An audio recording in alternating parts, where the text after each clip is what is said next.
한번 솔직히 얘기해 보세요. 지금 당신의 몸 정말 건강하다고 자신 있게 말할 수 있습니까? 젊을 땐 몸이 알아서 회복되고 조금 무리해도 괜찮다고 생각했지만 나이가 들수록 작은 관리 소홀이 큰 병으로 이어집니다. 하루 이틀 씻지 않아도 괜찮다고 넘어가고 귀찮다고 대충 씻고 넘어가다 보면 어느새 세균은 번식하고 염증은 생기고 면역력은 떨어져 갑니다. 매일 꼼꼼히 관리했던 만큼 건강이 유지되는 법이고 소홀히 했던 만큼 몸이 망가지는 법입니다. 이제는 인정해야 합니다. 늙어선 매일의 작은 관리가 진짜 장수의 비결입니다. 단순해 보이지만 매일 씻어야 할 6곳을 놓치면 그것이 바로 건강을 갉아먹는 독이 됩니다. 오늘은 90세까지 건강하게 살기 위해 매일 씻어야 할 6곳을 주제로 한 영상입니다. 좋아요 누르시면 복이 옵니다. 무병장수하기 위해 매일 씻어야 할 곳 첫 번째는 대장균이 번식하기 쉬운 엉덩이 주위입니다. 이 부위는 하루 종일 밀폐된 상태로 유지되며 체온과 땀이 집중되는 습한 환경 속에서 각종 병원성 세균이 번식하기에 최적의 조건을 갖추고 있습니다. 특히 배변 후에도 남아있는 잔여물, 땀과 피지, 죽은 각질 등이 엉덩이 주위에 쌓이면 피부는 빠르게 짓무르고 세균은 폭발적으로 증가합니다. 모 연구기관에서 60세 이상 고령자 200명을 대상으로 피부 염증 발생 부위를 분석한 결과 항문 및 엉덩이 주위의 세균 감염이 전체 피부 질환 중 1위를 차지한다고 발표했습니다. 이들은 특히 대장균과 황색 포도상구균의 농도가 타 부위보다 20배 이상 높게 검출되었다고 밝혔습니다. 이는 단순히 씻지 않아서 생긴 문제가 아니라 씻는 방식이 잘못되었기 때문이라는 점을 시사합니다. 연세대학교 세브란스 병원 감염내과에서는 고령자의 경우 피부 장벽이 약해져 있기 때문에 대장균이 항문 주위 피부를 뚫고 들어가 혈류를 타게 되면 폐혈증과 전신염증 반응 증후군으로 사망에 이를 수 있다고 경고합니다. 실제로 항문 주변의 습진, 농양, 치루, 항문 소양증은 대부분 부적절한 세정 습관에서 비롯된다는 의학적 결과도 존재합니다.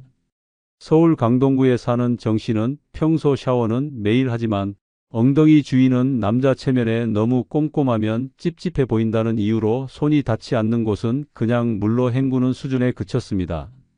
어느 날부터 항문 주변이 가렵고 붓기 시작했고 급기야 피가 비치며 앉기도 어려운 고통이 찾아왔습니다. 병원에서는 항문 농양 진단이 내려졌고 의사는 CT를 보여주며 말했습니다. 이 고름이 더 깊어지면 직장과 연결돼 대변 누출 증상까지 생길 수 있습니다. 지금 수술 안 하면 큰일 납니다. 정 씨는 전신 마취 후 항문 절개 수술을 받았고 이후 6주간은 통증에 시달리며 항생제와 소염제를 복용해야 했습니다. 치료비로는 180만 원 이상이 들었고 일상생활 복귀까지 2개월이 걸렸습니다. 그는 퇴원하면서 지인들에게 이렇게 말했습니다. 씻을 때 그냥 물로만 대충 헹궈도 괜찮다고 생각했는데 그게 내 몸을 망가뜨린 지름길이었다. 이처럼 단 한 번의 소홀함이 평생 고통을 불러올 수 있습니다. 특히 60대 이후는 면역력과 피부 재생력이 급격히 떨어지기 때문에 세균 감염이 빠르게 확산됩니다. 물로만 헹구는 세정은 오히려 세균을 피부 깊숙이 눌러 담는 것과 같으며 반드시 비누와 손을 이용해 엉덩이 주위를 직접 꼼꼼히 문질러 닦는 습관이 필요합니다. 위생은 체면보다 중요하며 엉덩이 주위를 소홀히 다루는 순간 당신의 건강은 눈에 보이지 않게 무너지고 있습니다. 90세까지 무병장수하고 싶다면 가장 민망한 부위부터 가장 철저하게 씻어야 합니다. 건강은 부끄러움을 이길 때 시작됩니다. 두 번째는 세균이 가장 많이 번지는 손가락 사이입니다. 겉보기에 가장 깨끗해 보이는 손이 사실상 인체에서 가장 더러운 부위라는 사실 알고 계십니까? 특히 손가락 사이, 그 틈새에는 각종 세균과 바이러스, 진균이 모여드는 습지대와도 같습니다. 손으로 입을 만지고 눈을 비비고 음식을 집어먹고 화장실을 사용하고 난 후에도 손가락 사이를 제대로 닦지 않는다면 세균은 당신의 몸을 통째로 집어삼킬 기회를 기다리고 있습니다. 보통 일반인의 손가락 사이에서 평균 47만 마리의 세균이 검출되며 이는 화장실 변기 시트보다 7배 이상 많은 수치입니다. 특히 포도상구균, 대장균, 녹농균, 엔테로바이러스, 인플루엔자 바이러스 등은 손등이나 손바닥보다 손가락 사이에서 훨씬 더 많이 증식된다는 결과도 발표됐습니다. 손을 자주 씻는 사람조차 손가락 사이는 대충 넘기기 때문에 이 부위는 세균의 영구 거주지가 되는 것입니다. 의학적으로도 손가락 사이의 피지선 분비와 체온은 세균 증식의 이상적인 조건을 형성합니다. 게다가 손가락 사이가 습하거나 땀이 찼을 때 칸디다균이나 피부사상균 같은 진균 감염이 빠르게 진행돼 피부가 갈라지고 가려움증과 악취까지 유발됩니다. 만성화되면 지간백선이라는 피부병으로 발전하며 특히 당뇨가 있는 고령자는 이 감염이 발 전체로 퍼질 수 있습니다. 문제는 이 손가락 사이의 세균이 입을 통해 몸속으로 들어가면 단순한 감염을 넘어 장염, 폐렴, 폐혈증, 결막염까지 불러올 수 있다는 점입니다. 손은 곧 당신의 몸으로 향하는 지름길이며 그중 손가락 사이는 바이러스의 터널입니다. 코로나19 팬데믹 당시에도 방역 당국은 손을 씻을 때 가장 중점적으로 닦아야 할 부위로 손가락 사이를 강조했으며 이 부위를 빠뜨릴 경우 손 씻기의 효과는 50% 미만으로 떨어진다고 경고했습니다. 강원도 춘천에 사는 김 씨는 평소 손 씻기에 큰 신경을 쓰지 않았습니다.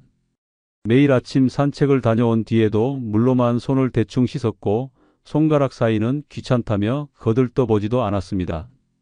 그러던 어느 날부터 갑자기 배가 아프고 열이 오르더니 결국 응급실에 실려갔습니다. 진단은 급성 장염 및 감염성 설사, 원인은 대장균 감염이었습니다.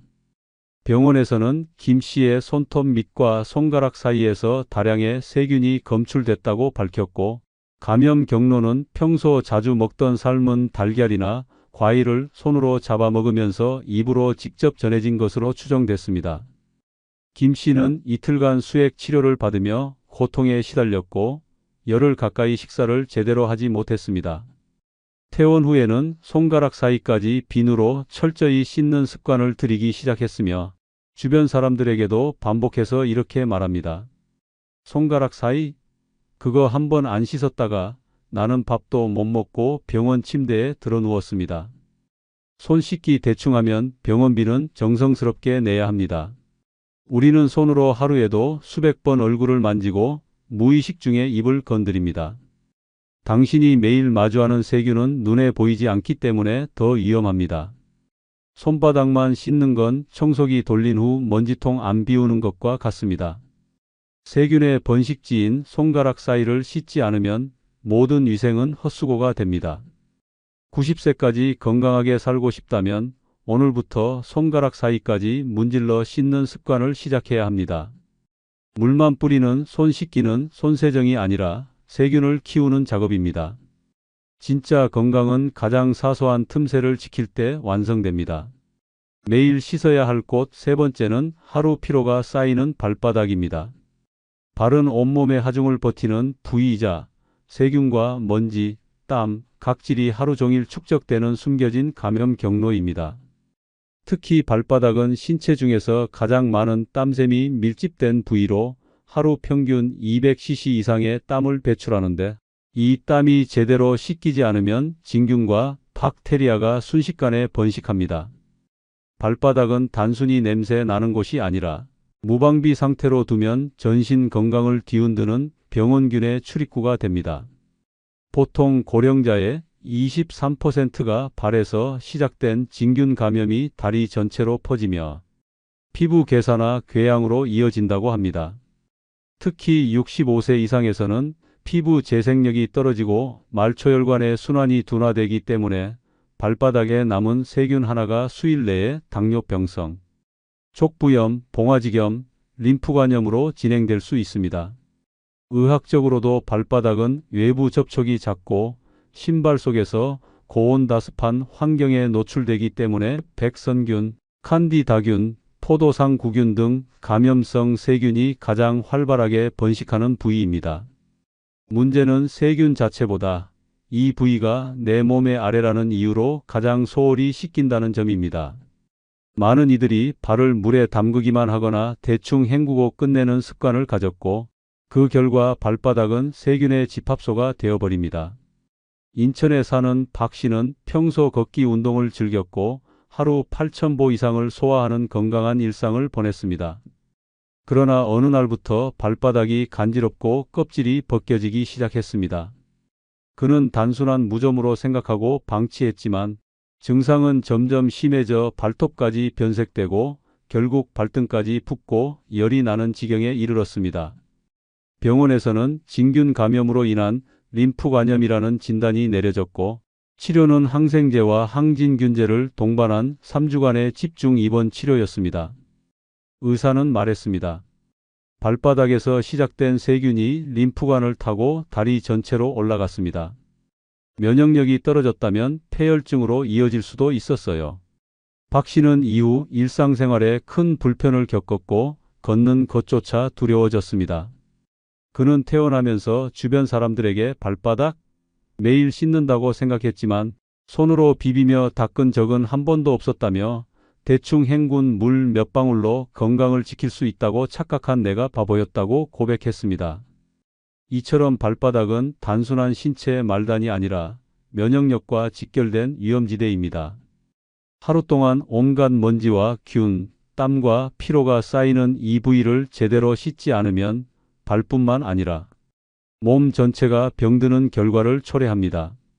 샤워 시 발을 물에 담그는 것만으로는 아무 효과가 없습니다. 반드시 손으로 직접 문질러 닦고 발가락 사이까지 꼼꼼하게 비누질을 해야 세균의 둥지를 제거할 수 있습니다. 90세까지 건강하게 살고 싶다면 가장 아래에 있다고 가장 소홀히 여겨지는 발바닥부터 정성껏 씻는 습관을 들여야 합니다. 내 몸의 끝이 곧 건강이 시작이며 깨끗한 발바닥은 병원비를 막는 최고의 보험입니다. 지금 이 순간 당신의 발바닥은 얼마나 깨끗합니까? 네 번째는 입 냄새와 염증의 시작, 혓바닥입니다. 겉으로 보기에 멀쩡한 입안이 사실은 세균의 온상이며 그 중심에는 혓바닥이 있습니다. 혓바닥은 음식물 찌꺼기, 세균, 죽은 세포가 하루에도 수십 겹씩 쌓이는 가장 더러운 부위입니다. 우리가 밥을 먹고 말을 하고 숨을 쉬는 그 순간마다 혓바닥 위에는 악취를 유발하는 황화합물과 염증 유발균이 증식하고 있습니다. 이를 제대로 닦지 않으면 단순한 구취가 아니라 위염, 인후염, 폐렴, 심지어 심장병까지 연결되는 감염 루트가 됩니다. 서울대학교 치의학대학원과 보건복지부가 공동 발표한 구강건강 실태조사에 따르면 65세 이상 노인의 78%가 구강 내 혓바닥 위에 설태가 과다하게 끼어 있으며 이 중 절반 이상은 입냄새의 원인이 혓바닥에 있다는 사실조차 인지하지 못하고 있었습니다. 특히 이 설태에는 혐기성 세균과 황화합물이 집중되어 있으며 이 세균이 침을 타고 식도로 흘러 들어가면 위장염과 장내 감염을 일으킬 수 있고 일부는 폐로 흡입되면 흡인성 폐렴으로 진행됩니다.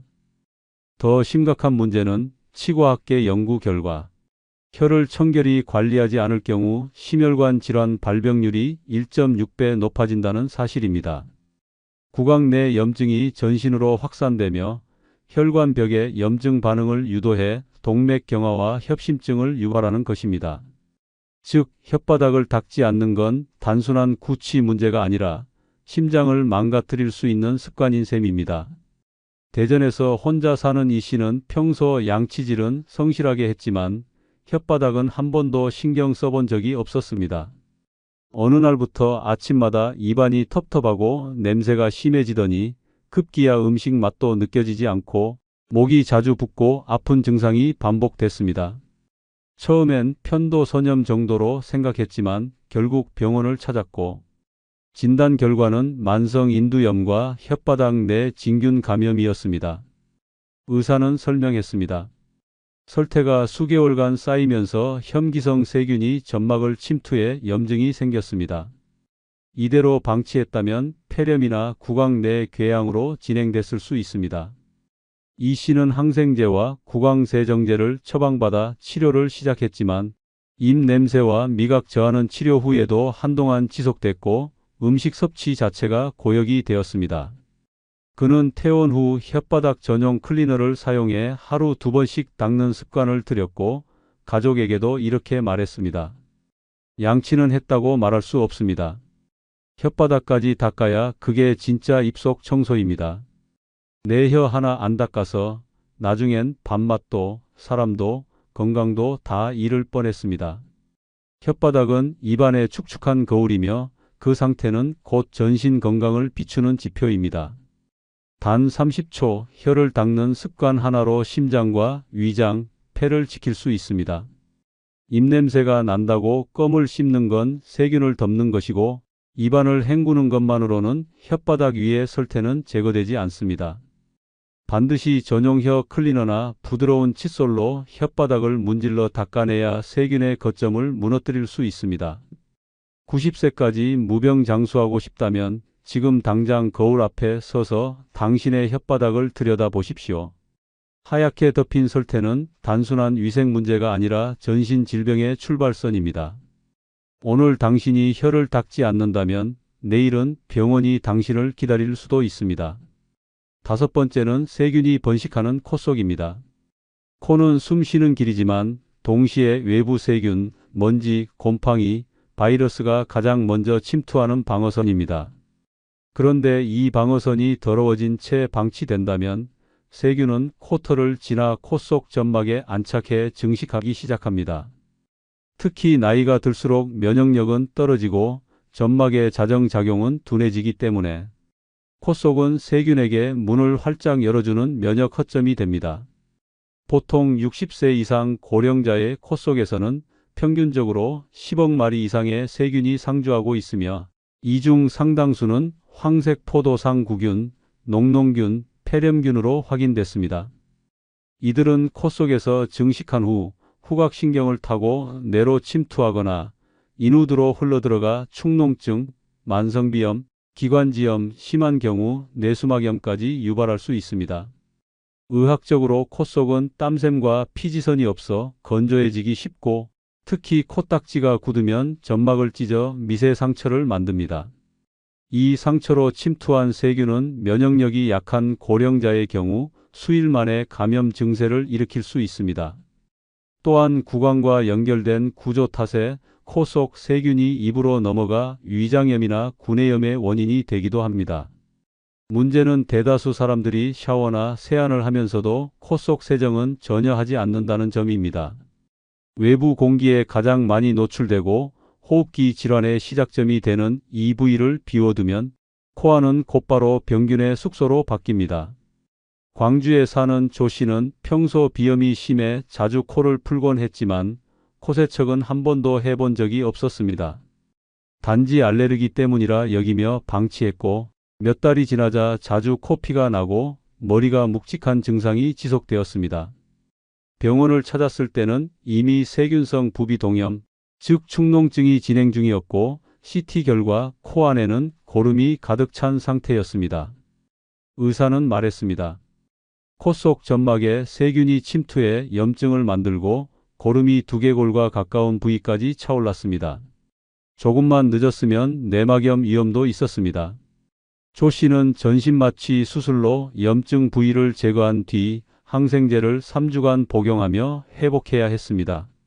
수술비와 입원비로는 200만 원 가까이 들었고 수술 이후에도 코세척을 꾸준히 해야만 재발을 막을 수 있다고 했습니다.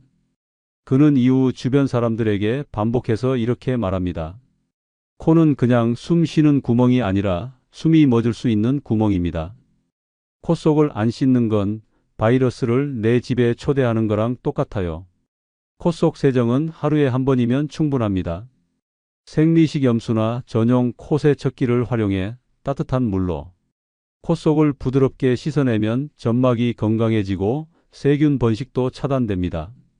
무엇보다 감기, 비염, 축농증을 막을 수 있는 가장 간단하고 확실한 예방책입니다. 90세까지 건강하게 살고 싶다면 오늘부터 코 속을 숨 쉬는 통로가 아닌 청소해야 할 통로로 인식해야 합니다. 입 닫고 코 청소 안 하면 결국 병원 문을 열게 됩니다. 작은 코 구멍 안에 세균 하나가 당신의 수명을 깎아내릴 수 있습니다. 건강의 첫 숨은 깨끗한 코에서 시작됩니다. 무병장수하기 위해 매일 씻어야 할 곳 6번째는 세균이 쌓이기 쉬운 배꼽입니다. 사람들은 샤워할 때 얼굴, 겨드랑이, 발바닥은 열심히 닦으면서도 정작 배꼽은 대충 물로 헹구거나 아예 손도 대지 않습니다. 하지만 배꼽은 신체 중 가장 깊숙하고 밀폐된 구조를 가진 부위로 통풍이 되지 않아 습기와 피지, 먼지가 고스란히 쌓이기 좋은 세균의 저장소입니다. 외부로 노출된 면적은 작지만 그 속은 놀라울 정도로 더러울 수 있으며 방치된 배꼽 하나가 전신 감염의 시한폭탄이 될 수 있습니다. 미국 노스캐롤라이나 대학의 마이크로바이옴 연구팀은 실험을 통해 한 사람의 배꼽 안에서만 무려 1,400여 종의 박테리아가 검출된 사례를 공개했습니다. 이 중 일부는 토양균, 곰팡이균, 그리고 병원성 세균으로 세수를 하지 않는 것보다 배꼽을 방치하는 것이 오히려 더 심각하다는 결론을 내렸습니다. 의학적으로도 배꼽은 피지선과 땀샘이 집중되어 있어 노폐물이 고이기 쉽고 안쪽이 오목하게 들어간 구조로 인해 비누 거품이 닿지 않으면 세척 효과가 거의 없습니다. 그 결과 배꼽염, 곰팡이 감염, 피부 괴사까지 이어질 수 있습니다. 특히 면역력이 저하된 고령자의 경우 배꼽을 통해 감염된 세균이 복부 깊숙한 곳까지 침투하면 복막염이나 셀룰라이트 감염과 같은 중증 질환으로 번질 수 있습니다. 한번 염증이 생기면 쉽게 아물지 않고 항생제 치료나 외과적 처치가 필요할 만큼 악화될 수 있어 주의가 필요합니다. 경기도 평택에 사는 김 씨는 70세가 넘도록 배꼽을 제대로 닦아본 기억이 없었습니다. 그냥 물로 샤워하면 다 씻기는 줄 알았고 배꼽에 손을 대는 것이 오히려 더러울 것 같다며 피하곤 했습니다. 어느 날부터 배꼽 주위가 빨갛게 부어오르고 가려움증이 심해지더니 노란 고름까지 흘러나오기 시작했습니다. 그는 대수롭지 않게 생각하며 연고를 바르다가 결국 응급실을 찾았고 진단은 배꼽 감염성 농양이었습니다. 의사는 곧바로 절개 후 고름을 배출하고 항생제 주사 치료를 시작했습니다. 배꼽에서 번진 염증이 복부 피부까지 퍼졌고 피부가 괴사하기 직전이었습니다. 김 씨는 병원 침대에 누워 멍하니 천장을 바라보며 말했습니다. 평생 씻었다고 생각했는데 정작 중요한 곳 하나 안 닦아서 이런 꼴이 날 줄 몰랐습니다. 한 번도 관심 갖지 않은 배꼽이 이렇게 큰 화를 부를 줄은 꿈에도 몰랐습니다. 퇴원 후 그는 매일 아침 샤워할 때마다 면봉에 소독한 물을 묻혀 배꼽을 닦는 습관을 들였습니다. 이제는 가족들에게도 배꼽은 세균의 동굴이다. 청소 안 하면 곧 지옥문 열린다고 농담처럼 말합니다. 하지만 그 말에는 병원비 100만 원과 2주간의 고통이 고스란히 녹아 있습니다. 배꼽은 더럽기 때문에 닦는 것이 아니라 닦지 않으면 병든다는 사실을 알아야 하기 때문에 닦아야 하는 부위입니다. 물만 뿌리면 아무 소용 없습니다. 면봉이나 손으로 직접 안쪽까지 비누 거품을 묻혀 꼼꼼하게 닦아야 세균의 온상을 제거할 수 있습니다. 90세까지 건강하게 살고 싶다면 지금 당장 배꼽을 들여다보십시오. 당신의 건강을 갉아먹는 적이 그 안에 숨어 있을 수 있습니다. 외면한다고 사라지지 않습니다. 오히려 방치할수록 배꼽은 당신 몸의 내부에서 조용히 병을 키우고 있을지도 모릅니다. 영상이 끝나면 댓글창에 여러분들의 다양한 의견을 남겨주시기 바랍니다. 아울러 주변 사람들에게 많은 공유 부탁드립니다. 감사합니다. 아무도 말리지 않았습니다.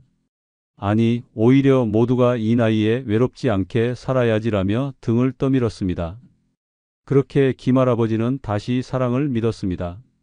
하지만 그 믿음은 곧 지옥의 문을 열고야 말았습니다. 부인과 사별한 지 3년. 침대 머리맡에 아내의 사진만 놓인 외로운 방, 자식들은 바쁘다는 핑계로 전화 한 통 없고 친구들은 하나둘 요양원으로 떠나버렸습니다. 김할아버지는 어느 날 밤 TV 속 중년 연애 프로그램을 보다가 문득 자신도 다시 누군가와 웃고 싶다는 생각을 하게 됩니다. 바로 그 다음 날 동네 목욕탕에서 우연히 마주친 노인의 친구가 조심스럽게 한마디를 건넵니다. 혼자 외롭지? 내가 아는 아주머니 있는데 참 괜찮아. 그 말 한마디에 시작된 만남이었습니다. 그녀는 처음부터 달랐습니다. 눈웃음을 지으며 선생님, 손이 참 따뜻하시네요 라고 말하는가 하면 한 달도 안 돼요. 우리 둘이 함께하면 참 좋겠어요. 이 나이에 무슨 시간 낭비예요? 라며 직진을 시도합니다. 그 말이 낯설면서도 달콤하게 들렸습니다. 김할아버지는 정신없이 빠져들었습니다. 외로웠던 세월을 보상받는 느낌이었고 누군가 자신의 이야기를 들어주는 그 시간이 행복했습니다. 그녀는 일부러 김할아버지의 옛 부인을 언급하며 참 현명하셨던 분 같아요. 그분이 하늘에서 외롭지 말라고 나를 보낸 걸 수도 있겠네요 라며 감성까지 파고듭니다. 결국 김할아버지는 반지를 꺼내 들고 조용한 공원 벤치 위에서 고백을 합니다. 우리 같이 삽시다. 서로 의지하며 남은 인생 같이해요. 하지만 문제는 바로 다음 날부터 시작됐습니다. 그녀는 신혼 첫날 부드러운 미소로 김할아버지에게 이렇게 말했습니다. 우리 돈 문제는 투명하게 해요. 선생님 연금이랑 예금은 제가 알아서 관리할게요. 걱정 마시고 몸만 챙기세요.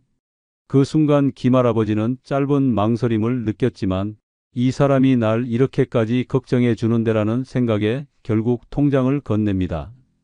심지어는 카드 비밀번호까지 말해버립니다. 그리고 충격적인 일이 벌어집니다. 그날 오후 김할아버지가 졸고 있는 사이 그녀는 집안 구석구석을 돌아다니며 각종 서류를 살핍니다. 재산 목록, 부동산 서류, 보험 계약서까지 몽땅 훑고 사진으로 찍어두며 웃고 있는 모습이 현관 CCTV에 고스란히 남아 있었습니다. 이 모든 게 단 하루 만에 벌어진 일입니다. 그리고 그날 밤 김할아버지가 잠이 든 사이 그녀는 혼잣말을 합니다. 이 정도면 노후 자금은 충분하겠지. 아주 좋은 재혼이네. 이제 막 사랑을 시작한다고 믿은 그 순간 김할아버지는 이미 모든 것을 빼앗기고 있었습니다. 외로움은 마음을 흔들었고 그 흔들린 틈을 누군가는 정확히 노리고 있었습니다. 이 사랑은 운명이 아니었습니다. 계획된 함정이었습니다. 재혼한 그날부터 김할아버지의 일상은 차가운 감옥으로 변했습니다. 환한 웃음으로 시작된 사랑은 어느새 숨조차 제대로 쉴 수 없는 감시와 통제로 뒤바뀌었습니다. 가장 먼저 무너진 것은 인간관계였습니다. 자식들이랑은 그만 연락해요. 그 사람들, 선생님 외로운 거 조금이라도 이해했으면 진작에 왔겠죠. 그녀의 그 말 한마디에 김할아버지는 핸드폰 속 자식들 번호를 지워버립니다. 아들 생일날 걸었던 전화, 딸 결혼 기념일에 부르던 축하 노래, 이제 모두 삭제 버튼 하나로 사라졌습니다. 그녀는 말했습니다. 이젠 나만 믿고 살면 돼요. 내가 다 해드릴 거? 그 말은 단순한 애정이 아니었습니다. 그것은 시작이었습니다. 통제의 시작이자 감시의 서막이었습니다. 김할아버지가 혼자 장을 보러 나가겠다고 하면 그녀는 웃으며 말합니다. 왜 나를 믿지 못하세요? 다리도 아프신 분이 괜히 나갔다가 넘어지기라도 하면 어쩌려고요? 그리고는 김할아버지의 신발을 신발장 깊숙한 곳에 넣어버립니다. 외출은 점점 줄어들고 결국 집 안에 갇힌 생활이 일상이 됩니다. TV 리모컨은 그녀 손에 있습니다. 채널도 그녀가 고릅니다. 김할아버지가 보고 싶다는 야구 중계를 틀자 그녀는 정색하며 말합니다. 그딴 거 보지 말고 건강 강이나 봐요. 정신 건강에도 좋아요. 말끝마다 걱정이라는 단어를 붙이며 실상은 감금에 가까운 일상이 펼쳐졌습니다. 그러던 어느 날 김할아버지가 심한 어지럼증으로 응급실에 가야 할 상황이 생깁니다. 손이 덜덜 떨리고 식은땀이 흐르는데도 그녀는 단호히 말합니다. 이런 걸로 병원 가요? 괜히 돈만 쓰고 집에서 푹 쉬면 낫는다니까요. 그녀는 결국 구급차도 부르지 않고 김할아버지를 침대에 눕힌 채 진통제 하나 건네고는 방을 나가버립니다. 며칠 후 김할아버지가 간병인을 부르겠다고 하자 그녀는 웃으며 이렇게 말합니다. 내가 있는데 왜 다른 사람을 불러요? 설마 다른 여자를 드리겠다는 거예요? 순간 방 안 공기가 얼어붙습니다. 그녀는 날카로운 눈빛으로 김할아버지를 바라보며 씹듯이 말합니다. 내가 당신한테 얼마나 잘하고 있는데 이젠 의심까지 해요? 그날 이후 김할아버지는 다시는 그 말을 꺼내지 못합니다. 간병인은커녕 전화 한 통 넣을 기회조차 주어지지 않았습니다. 그녀는 외출할 때마다 방문을 반쯤 열어놓고 TV 볼륨을 줄이며 말합니다. 밖에 나간다. 하지만 내가 없는 동안 이상한 행동하면 나도 가만히 안 있을 거야. 이건 사랑이 아니었습니다. 돌봄도 아니었습니다. 김할아버지는 외롭다는 이유로 그 따뜻한 말 한마디에 인생 전체를 내준 대가로 하루하루를 감시당하고 조종당하는 꼭두각시로 살아가고 있었습니다. 그녀는 더 이상 배우자가 아니었습니다. 김할아버지 인생의 관리자, 통장 비밀번호를 쥔 감시자, 그리고 곧 모든 것을 무너뜨릴 파괴자였습니다. 김할아버지는 그제야 깨달았습니다. 이건 동행이 아니라 함정이었습니다. 그리고 이 함정은 너무도 촘촘하고 치밀했습니다. 사랑이 아니라 덫이었습니다. 그리고 그 덫은 김할아버지가 알지 못하는 사이에 이미 깊이 작동하고 있었습니다. 어느 날부터 그녀는 집을 자주 비우기 시작합니다. 김할아버지가 요즘은 왜 이렇게 자주 나가? 라고 묻자 그녀는 밝게 웃으며 말합니다. 동네 봉사활동 다녀와요.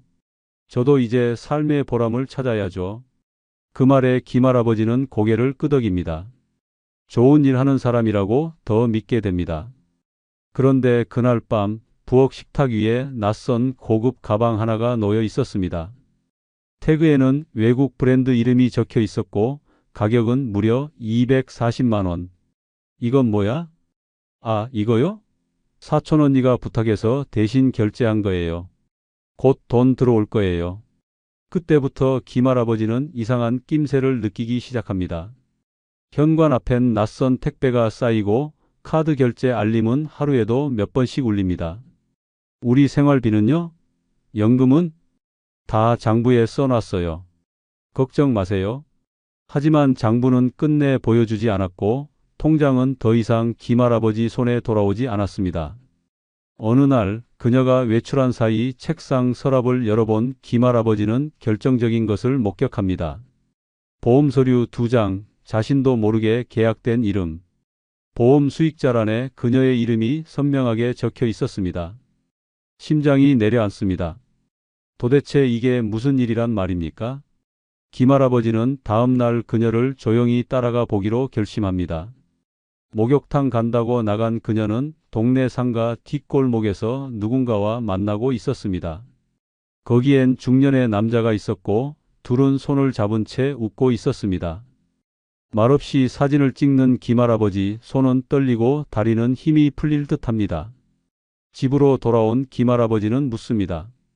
오늘 누구 만났어? 그녀는 무표정으로 대답합니다. 아는 분이에요. 왜 감시하세요? 그리고는 이어지는 말. 그따위 의심할 거면 나랑 왜 살아요? 그 순간 김할아버지는 마치 죄인처럼 주눅이 들고 사진을 꺼내지도 못합니다. 이 모든 것이 자신의 착각일지도 모른다는 불안감이, 믿고 싶다는 미련이 그의 입을 막습니다. 하지만 며칠 후 더 큰 충격이 터집니다. 집을 담보로 대출이 실행됐다는 우편이 날아온 것입니다. 그가 평생 모은 피땀이 들어간 집, 아내와 함께 꾸며놨던 그 안락한 보금자리. 그 집이 이제 빚으로 잠식당하고 있었습니다. 이게 뭐야? 왜 이런 게 와? 그녀는 짜증난 얼굴로 말합니다. 당신 이름으로 한 거니까 내가 몰라도 되는 거 아니에요? 그리고는 덧붙입니다. 내가 잘할게요. 집도 더 좋은 데로 옮기면 되잖아요. 그 말은 핑계가 아니었습니다. 면밀하게 설계된 계획이었습니다. 재혼, 연금 장악, 보험 계약, 담보 대출. 모든 수순이 순식간에 맞물리며 김할아버지의 인생을 통째로 빼앗아가고 있었습니다. 이제 그는 통장도, 카드도, 재산도, 자식과의 연락도 모두 잃었습니다. 오직 남은 건 그녀의 기분에 따라 살아야 하는 하루하루. 김할아버지는 그날 밤 처음으로 침대에서 울었습니다. 혼자 중얼거렸습니다. 내가 이럴 줄 알았으면 그냥 혼자 살걸. 하지만 이미 되돌릴 수 없었습니다. 이 사랑은 꽃이 아니라 칼날이었습니다. 사랑이라 믿었던 그 여인은 실은 그의 인생을 조각내기 위해 보낸 파괴자였습니다. 그녀는 김할아버지 인생을 조용히 해체해 나가고 있었습니다. 사랑이라는 이름으로 다가와 연금을 차지했고 걱정이라는 핑계로 고립을 시켰으며 헌신이라는 가면으로 모든 재산의 권리를 자신의 손에 쥐었습니다. 그러던 어느 날 김할아버지 앞으로 온 한 통의 우편물이 마지막 남은 믿음마저 부숴버립니다. 연금 자동이체 수령 계좌 변경 완료 안내. 김할아버지는 혼란에 휩싸입니다. 자신은 아무것도 신청한 적이 없었습니다. 급하게 국민연금공단에 전화해 확인해 보니 이미 지난주에 위임장이 제출되어 계좌가 변경됐다는 답변이 돌아옵니다. 서명? 당연히 위조였습니다. 그녀가 김할아버지의 도장을 보관하고 있었기 때문입니다. 이제 연금조차 그녀가 관리하는 카카오뱅크 계좌로 들어가고 있었습니다. 분노에 치민 김할아버지가 따져 묻자 그녀는 전혀 당황하지 않은 표정으로 말합니다. 어르신, 그런 걸로 예민하게 굴면 건강에 안 좋아요. 제가 알아서 다 챙긴다고 했잖아요. 그 말 한마디에 김할아버지는 완전히 멍해집니다. 자신이 누군지, 왜 이렇게까지 당했는지 이제는 혼란조차 판단을 덮고 있었습니다. 그날 밤 그는 마지막 희망을 붙잡고 자식에게 전화를 겁니다. 통화 연결음이 길게 울리다 겨우 딸이 받습니다. 아빠, 무슨 일이야? 떨리는 목소리로 김할아버지는 말합니다. 얘야, 아빠가 좀 이상한 것 같아. 통장도 안 보여주고 집 담보로 대출도 나갔고. 그런데 돌아온 말은 차가운 바람처럼 싸늘했습니다. 아빠가 원해서 재혼하신 거잖아. 이젠 그분이 가족이니까 잘 해결해 보셔야죠. 그 순간 김할아버지는 전화를 들고 있던 손을 천천히 내려놓습니다. 자식까지도 이제는 등을 돌렸습니다. 그토록 아끼고 뒷바라지했던 자식에게서 돌아온 건 외면이었습니다. 며칠 후 그녀는 평소와 다르게 외출 준비를 하며 말합니다. 친정에 일이 있어서 당분간 다녀올게요. 일주일쯤 걸릴지도 몰라요. 그녀는 작은 캐리어에 김할아버지의 통장과 인감도장, 신분증 사본까지 챙겨 넣고 문을 나섭니다. 김할아버지는 불안에 떨며 묻습니다. 통장도 왜 가져가? 그녀는 웃으며 대답합니다. 혹시 급한 일 생기면 써야 하니까요. 걱정 말고 푹 쉬세요. 그날 이후 그녀는 돌아오지 않았습니다. 전화를 해도 꺼져 있고 메시지는 읽지도 않습니다. 이틀, 사흘, 그리고 일주일. 점점 시간이 흐르며 김할아버지는 가슴을 부여잡고 쓰러질 듯한 감각에 휘청입니다. 자식에게 다시 전화를 해보지만 이번엔 아예 받지도 않습니다. 친구들에게 전화를 돌리지만 그런 일엔 우리가 어떻게 도와주냐며 대답을 피합니다. 결국 경찰서에 찾아가 실종 신고를 하자 담당 경찰은 서류를 넘기며 냉정하게 말합니다.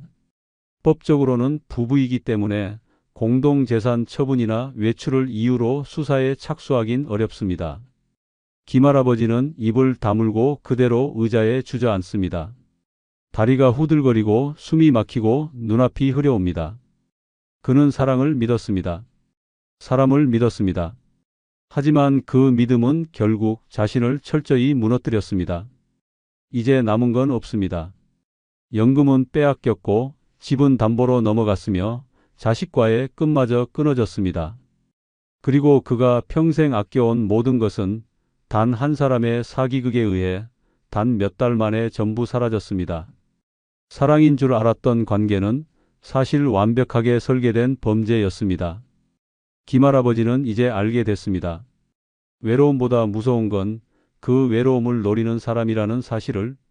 그녀의 눈물 연기 앞에서 모든 진실은 가려졌고 김할아버지는 순식간에 가해자로 낙인 찍혔습니다. 재산은 이미 그녀의 손에 넘어갔고 자식들은 등을 돌렸으며 법정에선 위자료까지 물어주라는 판결이 내려졌습니다. 하지만 진실은 결코 영원히 묻히지 않았습니다. 절망 끝에서 김할아버지를 다시 일으킨 건 뜻밖에도 목격자 한 사람의 양심이었습니다. 그녀가 사라진 지 2달 후 우체국 앞 벤치에서 혼자 앉아있던 김할아버지에게 낯선 여인이 다가왔습니다.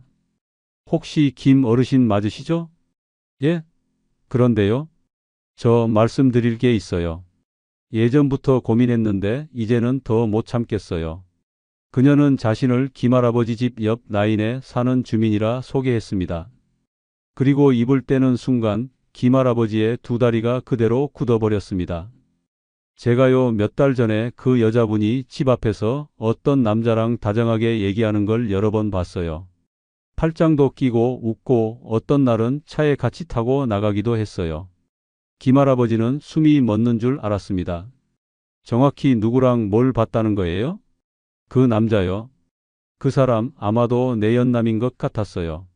한 번은 그 여자분이 저희 집까지 와서 혹시 남편 오면 연락 좀 달라고 부탁하더라고요. 그날 남자랑 집에 둘이 있었거든요. 말문이 막혔습니다. 그녀는 덧붙였습니다. 사실 저희 단지에 소문도 많았어요. 김할아버지 재산 다 가져가려는 거 아니냐는 말도 나왔고 너무 죄송해요. 그냥 못 본 척하고 말았는데 이제는 말해야 할 것 같아서요. 그녀의 증언은 곧바로 법률구조공단을 통해 재심 청구서에 포함되었습니다. 게다가 동네 마트 직원도 비슷한 말을 해줍니다. 가끔 혼자 올 때는 쌍욕을 하고 카드 긁을 땐 이 돈도 이제 끝이다 같은 말을 하더라고요. 처음엔 그냥 장난인 줄 알았는데 들으면서 이상했어요. 증언이 모이기 시작했고 거짓의 껍데기는 빠르게 벗겨졌습니다. 특히 결정적이었던 건 그녀가 김할아버지에게 폭언을 당했다고 말하며 제출했던 음성 파일이었습니다. 그 음성은 알고 보니 2사람의 대화가 아닌 그녀 혼자 말하며 녹음한 것이었습니다. 왜 나를 무시해? 왜 소리쳐? 왜 욕해? 라고 혼잣말하듯 말하는 방식. 전문가 감정 결과 응답자의 목소리가 없고 대화 흐름이 비정상적이라는 분석이 나오며 결정적 반격이 가능해졌습니다. 법원은 즉각 재심을 받아들였습니다. 2명의 이웃 증인, 마트 직원, 그리고 조작된 음성 파일. 그것만으로도 충분했습니다. 재판장 앞에 다시 선 그녀는 이전처럼 울지 않았습니다.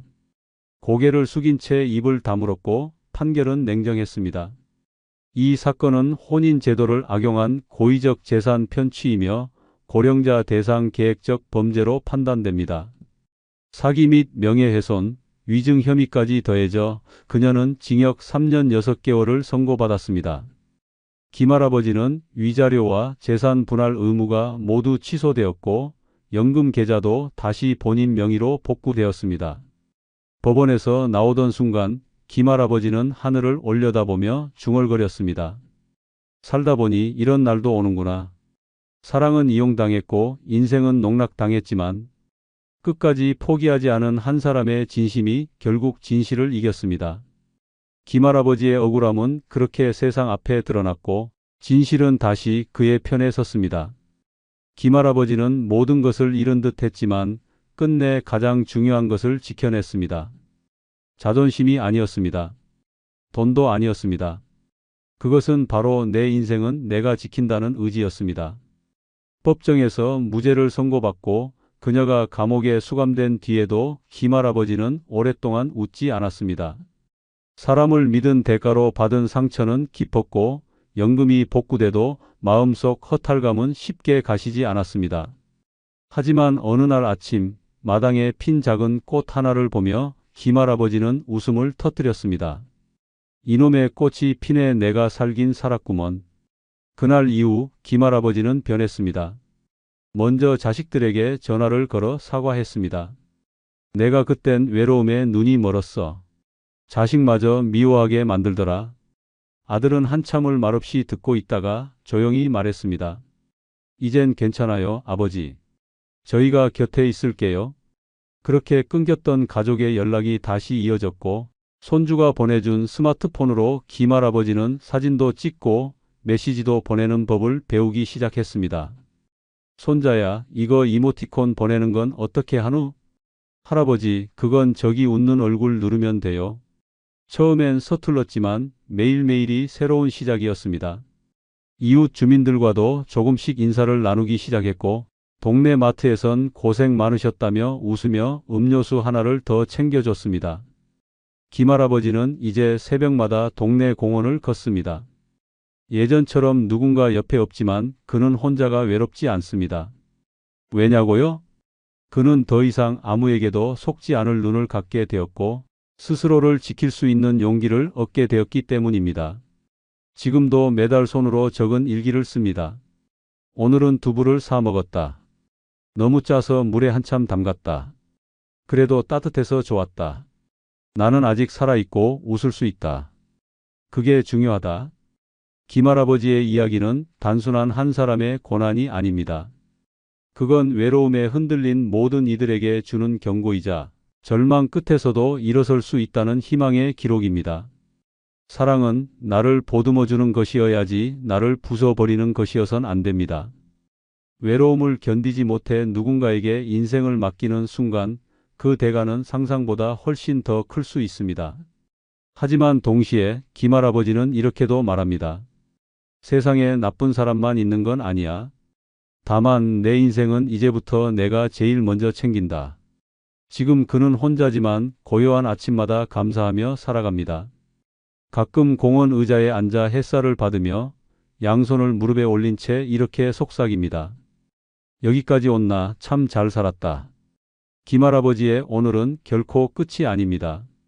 그건 다시 시작된 진짜 자기 인생의 첫날입니다. 한때는 함께 웃고 함께 울었던 사람들이었습니다. 하지만 나이 들어보면 압니다. 그 모든 관계는 상황에 따라 바뀌는 모래성일 뿐이었다는 걸. 내가 약해지면 멀어지고 내가 외로우면 조용해지고 내가 무너지면 아무도 남지 않습니다. 그래서 이제는 인연을 끊는 용기가 필요한 때입니다. 오늘 영상에서는 부질없는 인연 다 끊고 혼자 사는 게 왜 최고인지 낱낱이 파헤쳐 드리겠습니다. 끝까지 보시면 진심으로 깨닫게 됩니다. 부질없는 인연 다 끊고 혼자 사는 게 최고인 첫 번째 이유는 좋은 척 안 하고 억지 미소 안 지어도 되기 때문입니다. 나이 들어 인간관계에서 가장 지치는 건 진심이 아니라 연기입니다. 상대가 싫어도 웃어야 하고 듣기 싫은 말에도 고개를 끄덕여야 하며 다신 보고 싶지 않은 얼굴에도 다음에 또 봐요라고 인사해야 하는 그 상황 자체가 고문입니다. 늙어서는 체력이 부족해서가 아니라 이 가식이 버거워서 사람을 멀리하게 됩니다.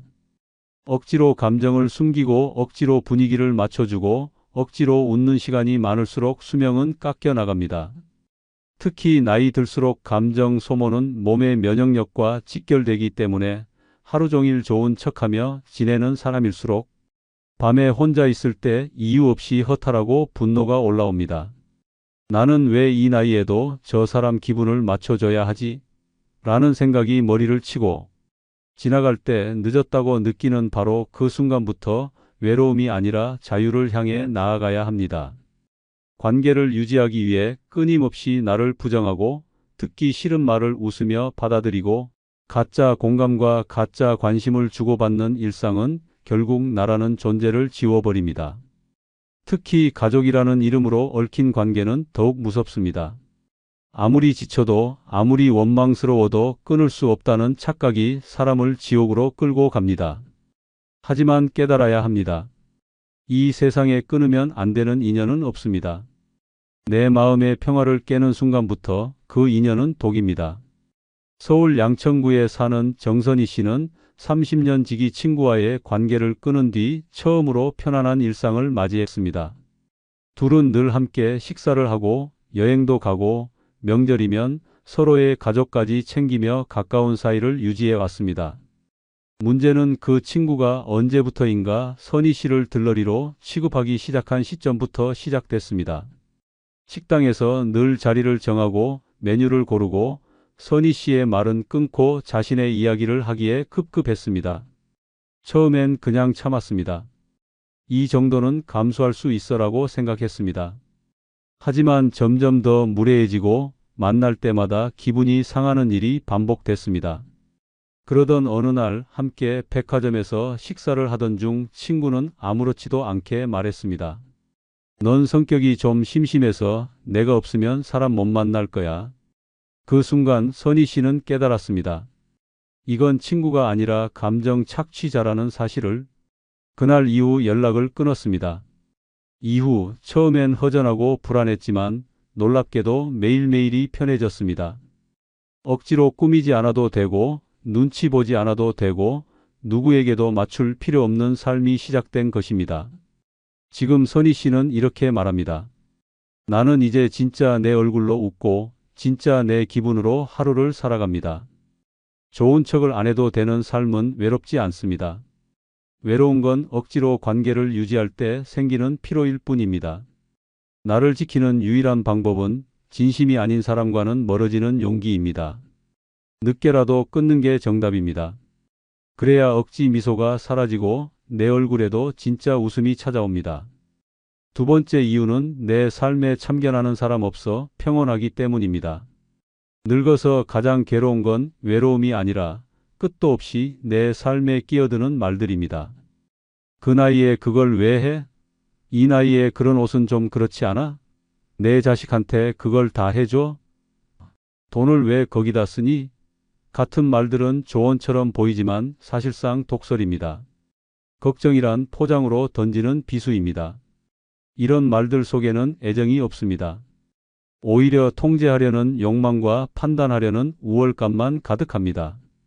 나이 들수록 내 삶을 내가 통제하고 싶은 마음은 더 커지는데 주변은 오히려 반대로 내 일에 손을 대고 내 선택을 비웃고 내 결정에 태클을 겁니다.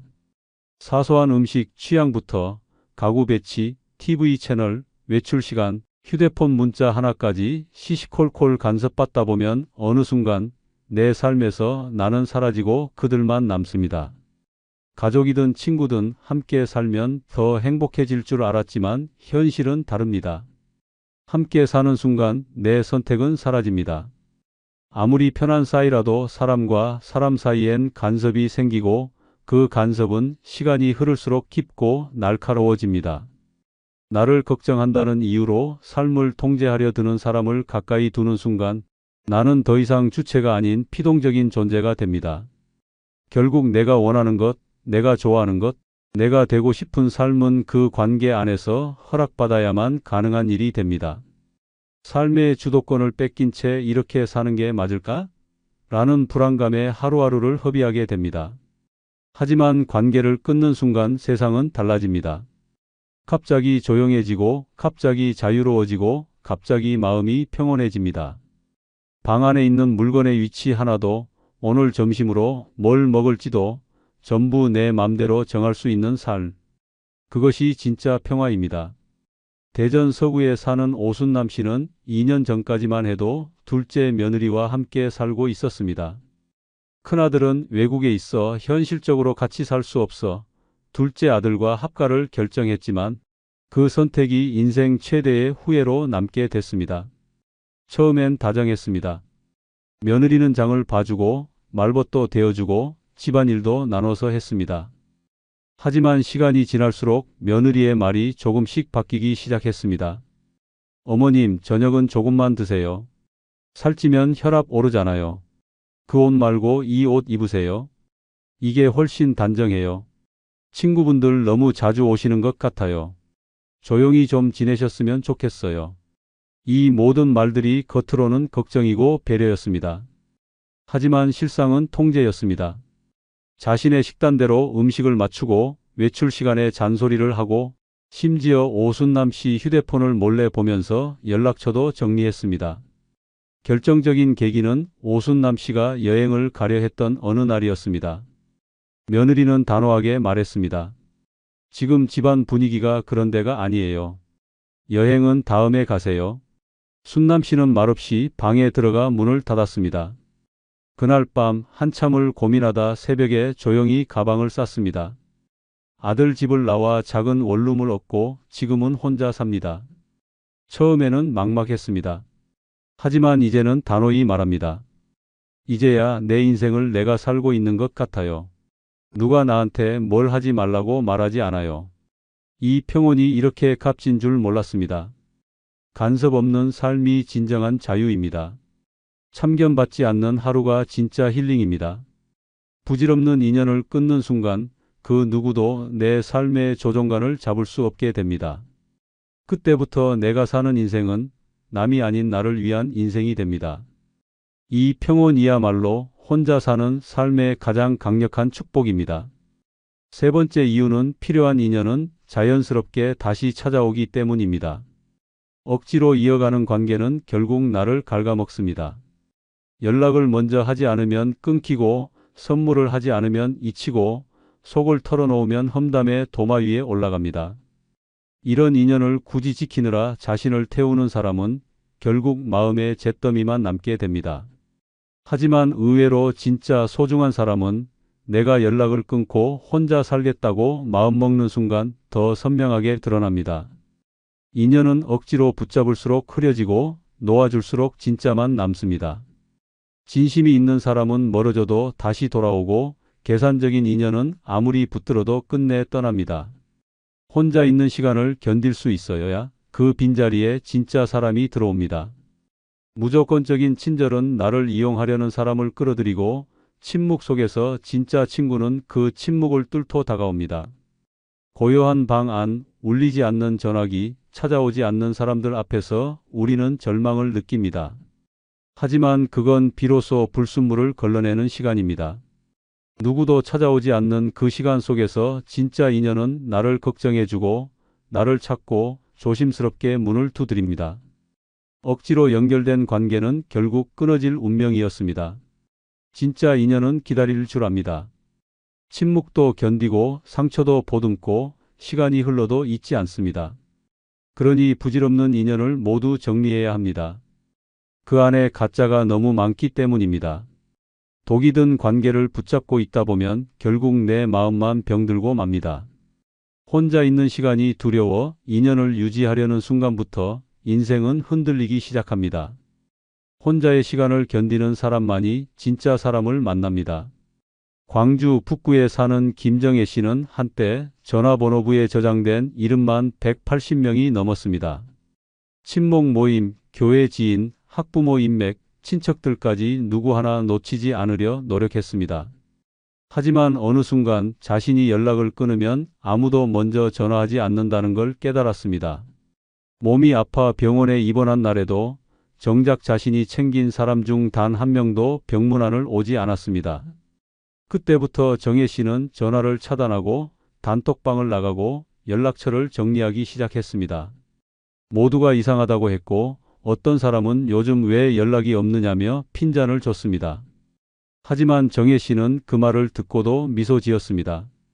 왜냐하면 그 요즘은 한 달 전 자신이 병원에 실려갔을 때 누구도 알아주지 않던 시간이었기 때문입니다.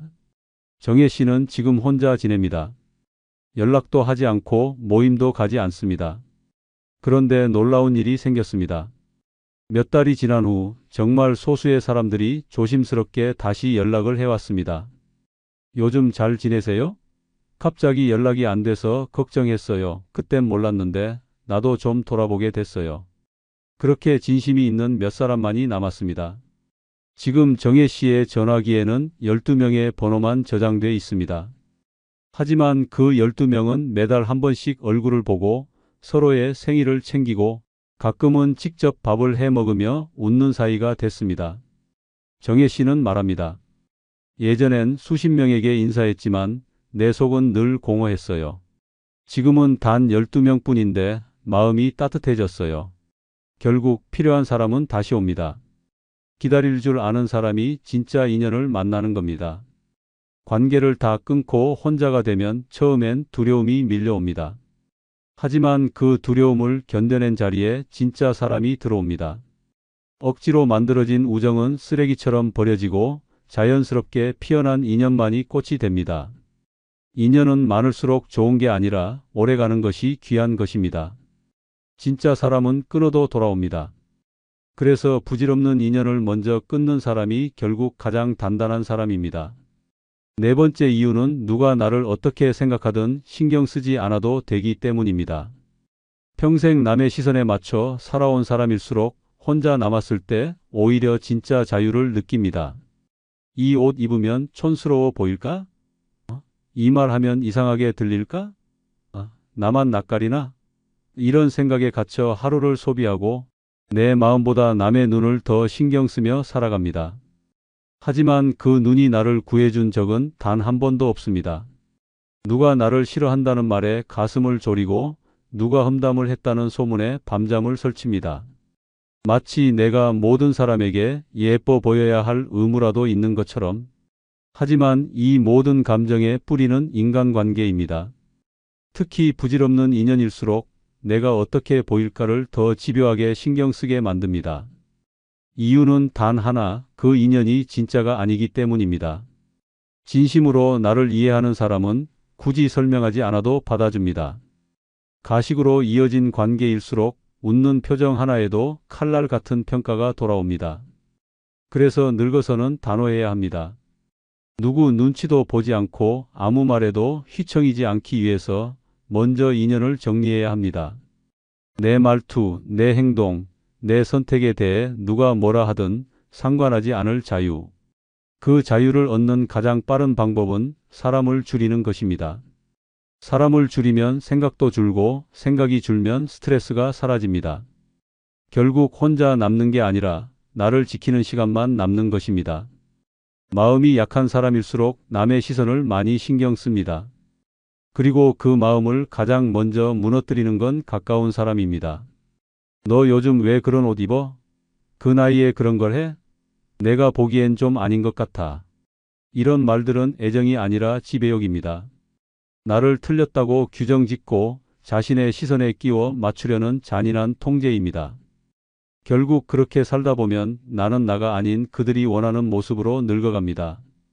부산 해운대구에 사는 이정자 씨는 예전엔 동네 사람들 사이에서 소위 평판 좋은 할머니였습니다. 누구에게도 미소를 잃지 않았고 모임에도 빠지지 않고 주변 부탁도 다 들어주는 사람이었습니다. 하지만 그 이면엔 늘 불안이 있었습니다. 누가 자기를 흉보는 건 아닐까? 내가 뭘 잘못한 건 아닐까? 늘 눈치를 보며 살았습니다. 그러던 어느 날 정자 씨는 유방암 초기 판정을 받았습니다. 수술을 받고 회복 중이던 시기 정자 씨는 사람들의 시선을 피하기 시작했습니다. 머리가 빠지고 얼굴이 변하자 그동안 자신이 애써 쌓아온 좋은 이미지가 무너질까 두려웠습니다. 그런데 이상한 일이 생겼습니다. 그렇게 외출을 끊고 모임을 거절하자 오히려 마음이 편해졌습니다. 화장하지 않아도 되고 멋을 부리지 않아도 되고 좋은 말 하지 않아도 되는 시간이 찾아온 것입니다. 정자 씨는 그때 처음으로 내가 지금까지 뭐에 매여 있었던 걸까라는 생각을 했습니다. 그리고 결정했습니다. 다시는 남의 시선을 신경 쓰며 살지 않겠다고. 지금 정자 씨는 짧은 머리에 편한 옷을 입고 혼자 책 읽고 걷는 시간을 즐깁니다. 그리고 말합니다. 그때 알았어요. 나를 가장 괴롭히는 건 남이 아니라 남을 신경 쓰는 내 마음이었다는 걸. 남의 눈치를 보지 않아도 되는 삶은 생각보다 빠르게 치유를 가져옵니다. 관계를 끊는 순간 사람들의 평가가 들리지 않게 됩니다. 그리고 그 빈자리에 비로소 내가 나를 있는 그대로 바라보는 눈이 생깁니다. 그 눈은 단 한 번도 나를 깎아내리지 않습니다. 그래서 혼자 사는 게 진짜 자유입니다. 누가 뭐라고 해도 나는 나답게 있는 그대로 살아갈 수 있기 때문입니다. 부질없는 인연 다 끊고 혼자 사는 게 최고인 다섯 번째 이유는 오로지 나를 위해서만 돈을 쓸 수 있기 때문입니다. 늙어서 가장 억울한 순간은 통장에 돈이 있음에도 내 마음대로 쓰지 못할 때입니다. 내가 번 돈인데도 자식 눈치 보느라 사고 싶은 옷 하나 못 사고 친구들 체면 맞추느라 안 가도 될 식당에서 억지로 밥값 내고 누가 아프다 하면 자동처럼 지갑 열어야 하는 삶은 결국 나를 가난하게 만드는 지옥입니다. 돈은 숫자가 아니라 자유입니다. 하지만 그 자유를 가장 먼저 빼앗는 것이 바로 부질없는 인연입니다. 생색내는 친척, 손 벌리는 지인, 도와줬던 걸 당연하게 여기는 사람들. 이런 사람들 사이에선 돈이 흐르는 게 아니라 감정 착취가 반복됩니다. 아무리 모아도 채워지지 않고 아무리 아껴도 남지 않는 이유는 단 하나, 내가 아닌 남을 위해 돈을 쓰기 때문입니다. 특히 노년에 접어들면 마지막까지 남 좋은 일만 하다 끝난다는 말이 뼈처럼 박히게 됩니다. 친구 생일 챙기느라, 조카 결혼식 가느라, 며느리 생일 선물 사느라, 정작 내 건강검진비는 미루고 내 신발은 낡아도 그냥 신습니다. 그렇게 나는 점점 사라지고 내 돈은 남의 손에 흘러갑니다. 관계는 남았지만 내 삶은 텅 비어갑니다. 그러나 인연을 끊는 순간 돈이 남기 시작합니다. 한 달에 몇 번 나가던 약속이 사라지면 택시비와 밥값이 아껴집니다. 소모적인 선물 대신 내가 먹고 싶은 고기를 사 먹고 내가 입고 싶은 옷을 고르게 됩니다. 평생 남만 챙기며 살았던 사람이 처음으로 나를 위해 쓰는 돈이라는 걸 배우는 순간 인생이 새롭게 시작됩니다. 그때 비로소 돈이 편안해지고 마음도 평온해집니다. 대구 달서구에 사는 조명숙 씨는 3남매를 다 출가시킨 뒤에도 늘 돈은 나눠야 복이 온다는 생각으로 살았습니다. 자식들 생활비, 손주 용돈, 시댁 제사비, 친구 회비까지 매달 200만 원 넘게 나가는 지출에 허리가 휘었지만 아무도 고마워하지 않았습니다. 오히려 생활이 빠듯해졌을 때 자식에게 도움을 청하자 돌아온 말은 차가웠습니다. 엄마도 이제 좀 아꼈어요. 우리가 다 도와줄 수는 없어요. 그 말을 들은 날 밤 조 씨는 통장을 들여다보며 눈물을 삼켰습니다. 그리고 다짐했습니다. 더 이상 남 좋은 일에 돈을 쓰지 않겠다고. 그날부터 친구 단톡방을 나가고 가족 단체방도 조용히 묵음 처리했습니다. 그리고 매달 빠져나가던 돈을 정리했습니다. 제사 음식은 간소하게, 용돈은 기념일에만, 생색 없는 관계는 완전히 끊었습니다. 처음엔 허전했습니다. 누가 전화해 주지도 않고 문자도 없었습니다. 그런데 이상하게도 그때부터 돈이 모이기 시작했습니다. 통장 잔고가 늘어가고 필요한 물건을 살 수 있게 되자 삶의 생기가 돌기 시작했습니다. 조 씨는 요즘 작은 여행을 즐깁니다. 스스로에게 고급 화장품을 사주고 새 가방을 선물했습니다. 그리고 말합니다. 내가 나를 위해 돈을 쓰니까 늙은 내가 아니라 살아있는 내가 됐어요. 오로지 나를 위해 쓰는 돈은 사치가 아니라 회복입니다. 그동안 무너졌던 자존감을 다시 세우고 잃어버렸던 삶의 즐거움을 되찾는 길입니다. 남에게 흘리던 돈을 나에게 돌리는 순간 인생이 달라집니다. 혼자 사는 삶이 축복인 이유는 그 누구도 내 지갑에 손을 대지 못하고 나만의 만족을 위해 돈을 쓸 수 있기 때문입니다. 돈이 있을 때 잘 살아야지 남한테 쓰다 비면 아무도 채워주지 않습니다. 진짜 부자는 남이 아닌 나를 위해 쓰는 사람입니다. 내가 없으면 아무것도 못할 줄 알았던 자식, 끝까지 곁에 있어줄 줄 알았던 사람. 하지만 나이 들수록 그들은 하나둘 사라지고 그 자리에 무너지는 나만 남습니다. 고장난 보일러보다 차가운 건 사람의 마음이고 끊긴 전화벨보다 무서운 건 존재의 부재입니다. 지금 불안하다면 그건 늦기 전에 혼자가 되어야 한다는 경고입니다. 오늘은 늙어 불안할수록 혼자가 되어야 하는 6가지 이유를 알려드립니다. 마지막까지 보셔야 당신 인생이 바뀝니다. 노년에 불안할수록 혼자가 되어야 하는 첫 번째 이유는 기댈수록 불안해지기 때문입니다. 누군가를 믿는 순간부터 인생의 핸들은 내 손을 떠납니다. 자식에게 기대면 자식의 사정에 휘둘리고 배우자에게 기대면 그 감정의 파도에 끌려갑니다. 기댈수록 마음은 약해지고 상대방의 말 한마디에 하루가 무너집니다. 연락이 안 되면 불안하고 표정이 차가우면 눈치를 봅니다. 결국 삶의 중심이 나가 아니라 타인이 되는 순간 불안은 피할 수 없는 그림자가 됩니다. 혼자서는 뭐든 견딜 수 있을 것 같았던 자신감은 기댄 대상이 사라질 때 산산조각 납니다. 노년은 누구 덕분에 사는 시기가 아닙니다. 오히려 누구 때문에 불행해질 가능성이 높은 시간입니다. 남편은 먼저 세상을 떠나고 자식은 바쁘다며 거리를 두고 친구는 연락을 피합니다. 그런 상황에서도 누군가에게 기대고 있다면 당신은 매일 무너질 위험을 안고 사는 것입니다. 기대는 위안처럼 느껴지지만 실상은 불안을 증폭시키는 독입니다.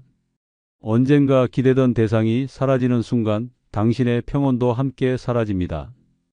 의존은 편하지만 절대 안전하지 않습니다. 혼자가 불안한 것이 아니라 무너질 기대를 품고 있는 상태가 더 위험한 것입니다. 부산 금정구에 사는 1950년생 장영순 씨는 남편과 사별한 뒤 외아들에게 삶의 모든 중심을 옮겼습니다. 생활비는 물론 병원 예약, 장보기, 심지어 휴대폰 요금까지 아들의 손에 맡겼습니다. 처음엔 아들이 엄마 걱정 마, 다 해줄게라고 말하며 따뜻하게 안심시켰습니다. 하지만 결혼 후 며느리와 갈등이 생기자 상황이 달라졌습니다. 엄마는 너무 우리한테 의지하지 말고 엄마 인생을 좀 사세요 라는 말 한마디를 듣고 장 씨는 멍하니 하루를 보냈습니다. 휴대폰 요금은 연체됐고 전기세도 밀리기 시작했습니다. 자존심 상해 입도 뻥긋 못하고 눈물만 삼키던 어느 날 장 씨는 다짐했습니다. 더 이상 기대지 않겠다고. 그 후 장 씨는 마트를 직접 다니고 온라인 뱅킹을 배웠으며 노인복지관에서 스마트폰 활용 강좌까지 들으며 혼자의 삶을 준비했습니다. 처음엔 서툴고 버거웠지만 시간이 지나자 이제야 내가 나를 챙긴다는 말이 입에서 나왔습니다. 장 씨는 말합니다. 기댈 때는 몰랐어요. 내가 얼마나 무기력했는지. 이제는 불안하지 않아요. 내가 나를 믿으니까요. 이 한마디는 수많은 노인들에게 전하는 경고이자 희망입니다. 기댈수록 불안해집니다. 자식이든 배우자든 친구든 돈이든 그 누구도 끝까지 나를 책임지지 않습니다. 기대는 약속이 아닙니다. 조건 없는 사랑도 없습니다. 지금 당장 기대는 마음을 거두고 나 자신에게 집중해야 합니다. 혼자는 외로운 것이 아니라 지혜로운 것입니다. 준비된 혼자만이 흔들리지 않고 끝까지 자신을 지킬 수 있습니다. 불안하다면 그건 혼자가 되어야 할 시간이라는 신호입니다. 노년에 불안할수록 혼자가 되어야 하는 두 번째 이유는 오해와 갈등 없이 사는 가장 확실한 방법이기 때문입니다. 가까운 사람일수록 말을 아끼게 됩니다. 괜한 오해를 살까 조심하고 감정이 상할까 침묵합니다. 하지만 참는다고 갈등이 사라지지 않습니다. 오히려 쌓입니다. 말하지 않아 생긴 오해는 어느 순간 폭발하고 한 번의 감정 충돌은 몇십 년의 관계까지도 무너뜨립니다. 문제는 이 모든 갈등이 집안에서, 혈연에서, 친척 사이에서 일어난다는 점입니다. 남이면 멀어지면 그만이지만 가족과 친척은 평생 얼굴을 봐야 한다는 이유로 감정을 억누르게 됩니다. 그렇게 억눌린 감정이 쌓여 결국은 마음을 병들게 만듭니다. 명절이면 누가 더 챙겼느냐, 왜 우리 집은 안 오느냐, 예전엔 안 그랬다는 말들이 난무합니다. 조용히 지내고 싶어도 친척 한 명의 말 한마디가 불씨가 되고 눈빛 하나에 상처받고 말투 하나에 오해가 생깁니다. 그렇게 마음의 골은 깊어지고 피로는 쌓이며 결국 스스로를 탓하게 됩니다. 내가 괜히 민감한가? 내가 너무 예민한가? 라며 자책합니다. 그러나 사실은 아닙니다. 갈등은 내가 아니라 그 관계 자체가 만들어낸 구조적인 문제입니다. 기대가 있으니 실망이 생기고 기대에 못 미치면 다툼이 시작됩니다. 그래서 노년의 평화는 혼자 있는 데서 시작됩니다. 기대하지 않고 참지 않아도 되며 감정이 상할 일도 없습니다. 인천 미추홀구에 사는 1957년생 문선희 씨는 남편 사망 이후 친정 조카들과 자주 왕래하며 외로움을 달랬습니다. 특히 큰 조카는 마치 친딸처럼 챙겨줬고 조카도 이모, 엄마 같아서 좋아요라며 따뜻하게 대해줬습니다. 하지만 몇 년 전 문 씨가 본인의 명의로 있던 작은 아파트를 팔아 요양자금으로 쓰겠다고 하자 분위기가 바뀌었습니다. 조카는 이모, 굳이 팔 필요 없잖아요. 그 집은 저희가 나중에 쓸 수도 있는 데라고 말했고 문 씨는 그 말에 큰 충격을 받았습니다. 이후 조카는 연락을 뜸하게 했고 문 씨가 먼저 안부를 물어도 요즘 너무 바빠서요라는 말만 돌아왔습니다. 결정적인 일은 그 다음 설날에 일어났습니다. 명절 전날 문 씨가 조카 집에 작은 반찬을 들고 갔는데 현관 앞에서 들은 말은 충격적이었습니다. 조카 며느리가 안에서 말했습니다. 이제 좀 조심하라 그래요. 부담돼요. 문 씨는 그 자리에서 반찬을 놓고 돌아섰고 집에 와서 며칠간 밥도 먹지 못했습니다. 결국 문 씨는 연락을 끊고 조용히 지냈습니다. 혼자가 처음엔 무서웠지만 지금은 편하다고 말합니다. 누구에게도 실망하지 않아도 되고 누구의 말에도 상처받지 않아도 되기 때문입니다. 그녀는 말합니다. 혼자니까 조용하고 조용하니까 덜 아픕니다. 가족도 친척도 가까운 사람이 오히려 더 무례할 수 있습니다. 이유는 하나입니다. 관계가 오래되었기 때문입니다. 오래된 만큼 멋대로 말하고 함부로 기대하고 자연스럽게 상처를 주기 때문입니다. 오해는 말 한마디에서 생기고 갈등은 기대에서 시작됩니다. 그러니 그 누구와도 엇갈릴 일이 없는 삶을 살고 싶다면 혼자가 되어야 합니다. 불안한 감정은 사람이 만드는 것이고 평온은 혼자일 때 찾아옵니다. 노년에 혼자 있는 삶은 고립이 아니라 갈등에서 벗어난 자유입니다. 참지 않아도 되는 인생, 그것이 진짜 평화입니다. 노년에 불안할수록 혼자가 되어야 하는 세 번째 이유는 혼자가 돼야 선택이 쉬워지고 후회도 줄어들기 때문입니다. 노년의 삶은 생각보다 훨씬 많은 선택을 요구합니다. 오늘 뭘 먹을지, 병원을 언제 갈지, 돈을 어디에 쓸지, 누구를 만날지 모두 내가 결정해야 하는 문제입니다. 그런데 누군가와 함께 있으면 이 간단한 선택들이 복잡해집니다. 남의 눈치를 보게 되고 의견을 물어야 하고 결국 내 뜻은 뒷전이 됩니다. 그렇게 살아가다 보면 매 순간 타협하게 되고 타협은 곧 후회로 이어집니다. 혼자라면 단 10초면 끝날 결정을 함께 살면 하루를 끌고도 상처로 남기기 일쑤입니다. 노년은 더 이상 양보의 시간이 아닙니다. 내 인생의 마지막을 나답게 살아야 하는 시간입니다. 그런데도 여전히 남의 기준에 맞춰 살아간다면 당신의 마지막은 후회와 자책으로 가득할 것입니다. 함께 사는 사람의 식성, 생활 패턴, 성격, 기분, 이 모든 것이 당신의 선택을 얽매이게 만듭니다. 외식 한 끼도 혼자일 땐 자유였지만 둘이 되면 불편함이 되고 결국은 피곤함으로 끝납니다. 심지어 아프다는 말 한마디조차 상대가 불편해할까봐 삼켜야 할 때 그 인생이 과연 누구의 것입니까? 혼자 살아야 나를 기준으로 결정할 수 있고 그 결정에 대한 책임도 오롯이 나에게만 있으니 후회도 줄어듭니다. 서울 강동구에 사는 1952년생 이정순 씨는 남편이 세상을 떠난 후 막내딸의 제안으로 함께 살게 되었습니다.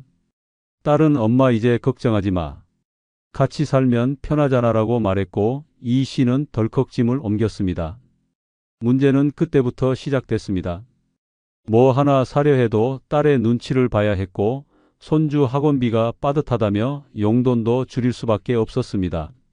심지어 병원 진료 날짜조차 딸의 스케줄에 맞춰야 했습니다. 친구와 나가서 점심을 먹자고 해도 딸은 요즘 물가가 얼마나 비싼데 또 나가요? 라는 말을 했고 그 한마디에 이 씨는 스스로를 자책하며 외출을 미뤘습니다. 결국 이 씨는 어느 날 새벽 몰래 나와 부동산에 들러 조그만 빌라를 계약했습니다. 딸에게는 말도 하지 않은 채 조용히 짐을 챙겨 나왔습니다. 방은 눅눅했고 골목길은 어두웠지만 첫 아침 이 씨는 자신이 먹고 싶은 된장국을 끓이며 말했습니다. 이제야 내 삶을 내가 고른 것 같아요. 그날 이후 병원도 내 맘대로 가고 반찬도 내 입맛대로 고르고 늦게 자도 누가 뭐라 할 사람 없어 마음이 놓였다고 했습니다. 그는 말합니다. 딸 집에서 매 순간이 고민이었는데 지금은 고민이 사라졌어요. 그게 행복이더군요. 혼자일 때 선택은 단순하고 명확합니다. 내 마음이 기준이고 내 상황이 전부입니다. 누구에게도 묻지 않아도 되고 누구의 기분도 살필 필요 없습니다. 그래서 후회가 줄어듭니다. 남 눈치 보며 내 선택을 포기하는 순간이 줄어들기 때문입니다. 혼자는 불편하지만 선택의 자유를 줍니다. 그리고 그 자유는 곧 후회 없는 노년을 만드는 가장 강력한 무기입니다. 불안하다면 그건 남에게 끌려가는 삶이 두렵기 때문입니다. 혼자여야 비로소 내 삶의 중심에 내가 설 수 있습니다. 노년에 불안할수록 혼자가 되어야 하는 네 번째 이유는 가까운 사람이 가장 큰 상처가 될 수 있기 때문입니다. 세상이 주는 상처는 견딜 수 있습니다. 하지만 마음을 열었던 사람, 오래 곁에 두고 신뢰했던 사람에게 받는 상처는 노년의 심장을 갈기갈기 찢어 놓습니다. 낯선 이의 무례는 하루면 잊히지만 친구의 무심한 말 한마디는 평생 상처로 남습니다. 더구나 오랜 친구에게서 받은 상처는 분노보다 자괴감을 남기고 내가 뭘 잘못했나라는 끝없는 후회를 몰고 옵니다. 나이 들수록 마음은 예민해지고 믿었던 이의 차가운 말투 하나에도 하루가 무너집니다. 노년의 친구 관계는 따뜻한 위로가 되기도 하지만 동시에 가장 날카로운 칼이 되기도 합니다. 오랫동안 알고 지냈다는 이유로 서슴없이 건넨 말이 상대를 벼랑 끝으로 몰아넣습니다. 그 나이에 그게 뭐야? 넌 맨날 그 옷이야? 내 자식은 연락도 안 하냐? 이런 말들은 농담처럼 시작되지만 듣는 이는 가슴에 대못을 박힙니다. 문제는 이 상처를 누구에게도 말하지 못한다는 데 있습니다. 서운해도 참아야 하고 아파도 그냥 웃고 넘겨야 합니다. 왜냐하면 그 사람이 친구니까. 하지만 진짜 무서운 건 이 친구라는 이름 아래 무수한 감정 폭력이 용인된다는 사실입니다. 광주 북구에 사는 1954년생 정옥남 씨는 30년 지기 친구들과 매주 목요일마다 카페에서 모임을 가졌습니다. 처음엔 그 자리가 유일한 위안이었습니다. 그러나 어느 날부터인가 분위기가 미묘하게 바뀌었습니다. 친구 하나가 가볍게 던졌습니다. 너네 손주는 뭐하니? 유치원은 다녀? 그 질문 하나에 정 씨는 얼굴이 굳었습니다. 아들이 이혼한 뒤 손주는 며느리가 키우고 있었고 정 씨는 1년째 얼굴조차 못 보고 있었기 때문입니다. 대꾸를 못하고 조용히 웃기만 하자 또 다른 친구가 말했습니다. 손주도 못 보는 할머니가 어딨어? 너무 내가 무심한 거 아냐? 그날 이후 정 씨는 모임을 갈 때마다 위축됐고 차마 말도 꺼내지 못한 이야기가 마음속에서 부글부글 끓었습니다. 그런데도 빠지면 쟤 요즘 왜 저래? 소리를 들을까봐 매번 억지로 참석했습니다. 그러다 결정적인 사건이 일어났습니다. 어느 날 친구 중 한 명이 요즘 옥남이는 기운도 없고 옷도 너무 칙칙해. 혼자 사니까 신경을 안 쓰는 거야 라는 말을 대놓고 내뱉었습니다. 웃으며 넘기려 했지만 그날 밤 정 씨는 돌아오는 길에 버스 안에서 울음을 터뜨렸습니다. 다음 날 정 씨는 단체 대화방을 나갔고 연락처를 전부 정리했습니다. 지금 정 씨는 함께 수다 떨던 친구들은 없지만 상처 주는 말도 더 이상 없습니다. 혼자는 외롭지만 덜 아픕니다. 라는 그의 말은 노년의 본질을 꿰뚫습니다. 오래 알고 지낸 사람이라도 내 마음을 헤아리지 못한다면 그 관계는 독이 됩니다. 친구라는 이름 아래 숨은 무례함과 비교, 무심함은 결국 사람을 망가뜨립니다. 노년에 가장 무서운 건 낯선 이가 아닙니다. 가장 오래 알고 지낸 사람이 주는 상처입니다. 그 상처는 더 깊고 오래가고 치유되지 않습니다. 불안하다면 지금 곁에 있는 사람을 다시 봐야 합니다. 그리고 필요하다면 거리 두기를 해야 합니다. 혼자가 되는 건 누구를 미워해서가 아니라 더 이상 다치지 않기 위해서입니다. 노년의 평화는 누군가에게 기대는 데서 오지 않습니다. 혼자여도 단단한 마음에서 시작됩니다. 노년에 불안할수록 혼자가 되어야 하는 다섯 번째 이유는 누구 눈치도 안 보고 살 수 있기 때문입니다. 나이 들어 가장 비참한 순간은 잘못한 게 없어도 괜히 눈치를 보게 되는 순간입니다. 말 한마디, 발소리 하나에도 조심하고 냉장고 문 여는 소리조차 누군가 귀찮아할까봐 망설여야 한다면 그 삶은 이미 자유가 없는 감옥입니다. 함께 산다는 이유로, 밥을 늦게 먹었다는 이유로, TV 소리가 크다는 이유로 핀잔을 들어야 한다면 그건 가족이 아니라 감시자와 함께 사는 것입니다. 말끝마다 엄마, 그건 좀이라는 타박, 아버지, 제발 좀이라는 짜증을 들으며 하루를 보내는 것보다 더 외로운 일은 없습니다. 노년은 누구의 눈치도 보지 않아야 편안해지는 시기입니다. 내가 늦게 자든 아침을 거르든 하루 종일 TV를 보든 남의 간섭 없이 내 방식대로 사는 삶이야말로 진짜 평화입니다. 그런데 같이 살면 이 기본적인 자유조차 사라집니다. 또 반찬 남기셨어요? 설거지 좀 같이 해주세요. 집에만 있지 말고 운동 좀 하세요. 라는 말이 매일 반복됩니다. 간섭이 아닌 척하지만 결국 통제입니다. 나를 걱정하는 게 아니라 자기 기준에 맞춰 나를 바꾸려는 말들입니다. 그리고 그 말 앞에서 우리는 자꾸 작아지고 점점 살아있는 민폐처럼 느껴지기 시작합니다. 그러다 결국 침묵 속에서 천천히 무너집니다. 경남 창원에 사는 1956년생 조정래 씨는 아들 내외와 함께 살았습니다. 며느리는 처음엔 정중했지만 시간이 지날수록 말이 짧아졌습니다. 어느 날 냉장고에서 요구르트를 꺼내 마시자 며느리가 말했습니다. 어머니, 그건 아이 거예요. 그날 이후 조 씨는 뭐 하나 꺼내 먹을 때마다 냉장고 문을 조심스럽게 열었고 물을 끓여 마시고 남긴 반찬은 몰래 버렸습니다. 거실에서 드라마를 볼 땐 이어폰을 꽂고 화장실은 모두 자고 난 후에야 갔습니다. 집이 아니라 감옥이었습니다. 가장 큰 충격은 손주가 할머니 때문에 집이 시끄러워라고 말했을 때였습니다. 그날 밤 조 씨는 불 꺼진 거실에서 새벽까지 울었습니다. 며칠 뒤 조 씨는 전세금 일부를 빼내 원룸을 계약했습니다. 자식 눈치도 손주 눈치도 없는 작은 공간. 전기장판 위에서 이불 덮고 귤을 까먹으며 본 드라마 한 편이 그렇게 행복할 줄 몰랐다고 말합니다. 이제는 늦게 일어나도 아무 반찬 없이 밥을 먹어도 누가 뭐라고 하지 않습니다. 조 씨는 말합니다. 불을 끄지 않고 자도 되고 밤늦게 라면을 끓여도 되는 삶. 그게 이렇게 큰 자유인 줄 몰랐어요. 그 자유가 오히려 위로보다 더 큰 위안이 되었다고 말합니다. 혼자가 된다는 건 외롭다는 말이 아닙니다. 아무 방해도 없이 나를 중심으로 살아갈 수 있다는 뜻입니다. 눈치 보지 않는 삶은 자신을 지키는 가장 강력한 방패입니다. 매 순간 입 다물고 숨죽이며 사는 삶은 결국 내 인생을 포기하는 것과 다르지 않습니다. 불안하다면 그건 내가 자유롭지 않기 때문입니다. 지금 이 순간 누구 눈치도 보지 않고 내 마음대로 살아가고 싶다면 혼자가 되는 것부터 시작해야 합니다. 그것이 노년에 가장 먼저 회복해야 할 존엄입니다. 노년에 불안할수록 혼자가 되어야 하는 6번째 이유는 잃을 게 없으면 두려움도 줄어들기 때문입니다. 나이가 들수록 마음이 약해지는 이유는 단 하나, 지키고 싶은 게 많아지기 때문입니다.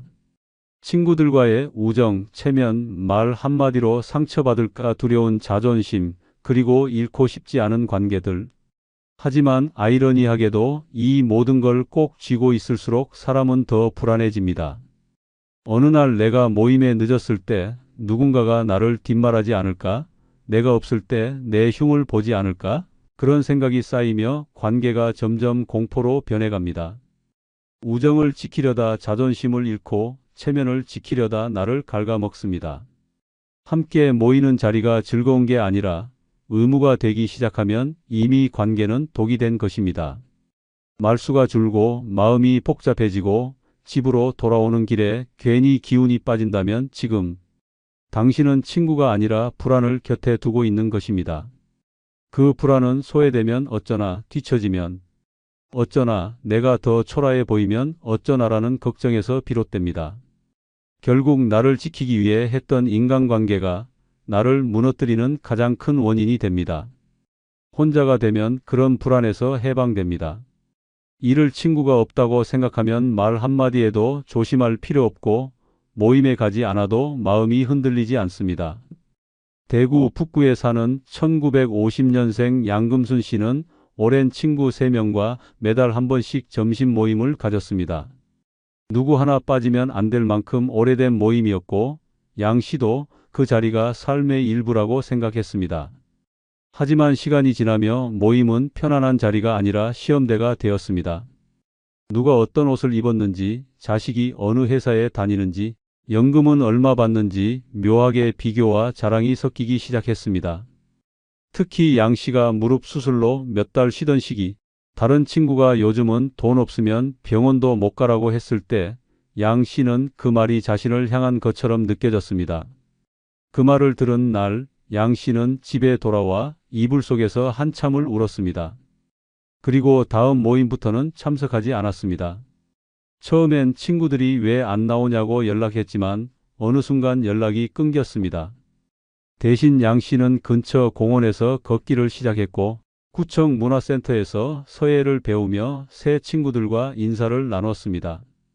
누구도 자신의 과거를 모르고 자식 자랑도 비교도 없는 그 자리에서 양 씨는 말했습니다. 이젠 내가 누군가에게 보여주려는 삶이 아니라 그냥 나로 사는 삶이 시작된 것 같아요. 우정도 관계도 지나치게 쥐고 있으면 결국 불안의 씨앗이 됩니다. 잃을 게 없다고 생각하는 순간 인간관계는 편안해지고 마음은 가벼워집니다. 친구를 지키기 위해 나를 잃지 마십시오. 혼자가 되는 건 외로움을 선택하는 것이 아니라 자유를